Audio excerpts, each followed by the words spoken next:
Hi, my name's Tom, and today I'll be talking to you about the biological bases of morality.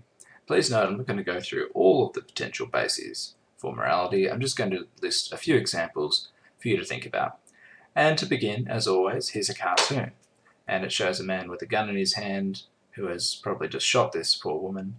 And he's talking to the police officer, and he says, "My prefrontal cortex, which is an area of the brain responsible for decision making, made me do it." On this exact point, there's been some interesting criminal defense cases where the defense has been, "My brain made me do it." Modern science says that we are our brains. This view is called neuroreductionism. Now, while this is the view of modern science, and I personally hold this view, this isn't a view held by everyone. Some people believe that our mind exists outside of our body, or with some sort of immaterial part, maybe a soul, as well as parts of our brain, but that ultimately our mind exists in more than just our brain. However, if we accept neuroreductionism, then we have to accept that every person is different with their personalities and preferences because their brains are different. And on this basis, we can say that physiological differences cause behavioral differences. And in one study of many interesting ones in this particular field, there have been shown to be activity differences between, for example, this homicide defendant's brain activity and some normal controls, people who weren't defendants to a homicide case and hopefully weren't even criminals. So if we accept this sort of logic, there are some implications for free will. For example, if I've been exposed to a particular environment, a few random chance events, and I have a biological tendency towards particular action, or I have a disposition towards being angry all of the time, then how much of myself is free to choose if I act morally or immorally? How much of it is just based in nurture and nature?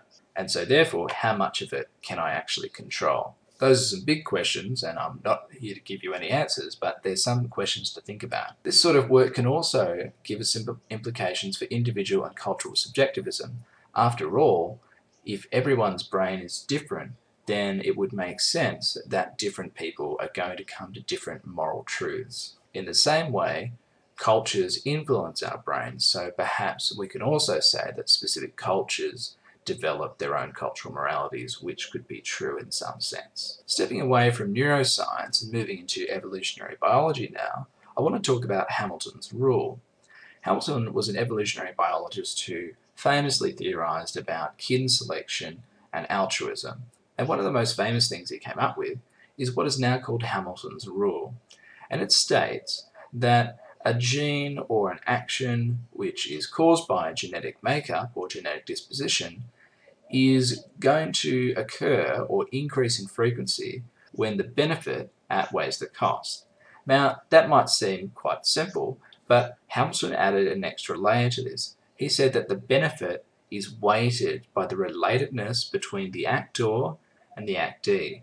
And where this cost outweighs the benefit, where again it's weighted by the relatedness between the two individuals, then the frequency of that gene which causes the action is not going to happen. And here are some interesting examples. For example, the warning calls of sun-tailed monkeys and some other species really don't make sense if we take a simplistic view of evolution. Simplistically, we should think that every individual is working to survive at all costs. However, in the case of a sun-tailed monkey, if they call out that there is a giant eagle heading their way, then they're attracting attention to themselves and might actually be risking their life by making the warning call. However, if the monkey calls out and warns all the others, then they have saved more of the monkeys, and perhaps they die, but at least the other monkeys will live. And if you interpret that through an ethical lens, that's a very clear case of consequentialism.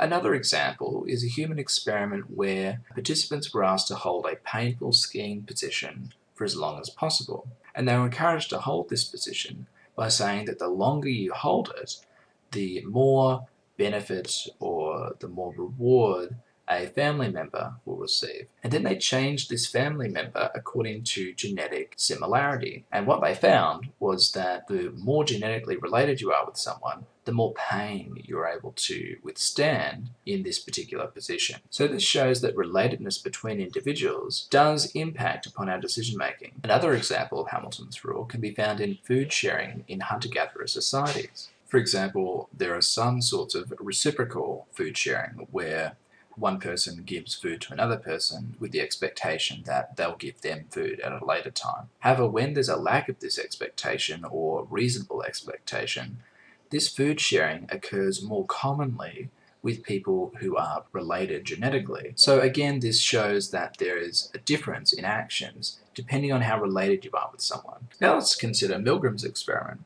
It's a very famous experiment, you may have heard of it before. But for those who don't know, there are 3 people in this experiment, but only one is really being experimented upon, the teacher. So the teacher, who's the test participant, is directed by the experimenter, who is an actor and knows what's going on, to shock the student, who is also an actor and knows what's going on, when the student gets questions wrong on a particular test, and they're going to get some wrong at particular times, and it's going to be the same for everyone. So as the experiment goes on and these shocks get in greater and greater magnitude, the teacher normally asks, well, is this okay, to either to themselves or to the experimenter? And the experimenter is there to reassure the teacher that it's okay and to continue.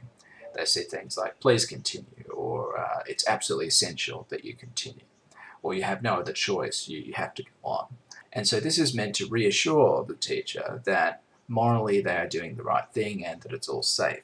What's shocking, however, is that before the experiment took place, the experimenter thought, well, maybe 3 in 100 will go all the way to the maximum voltage.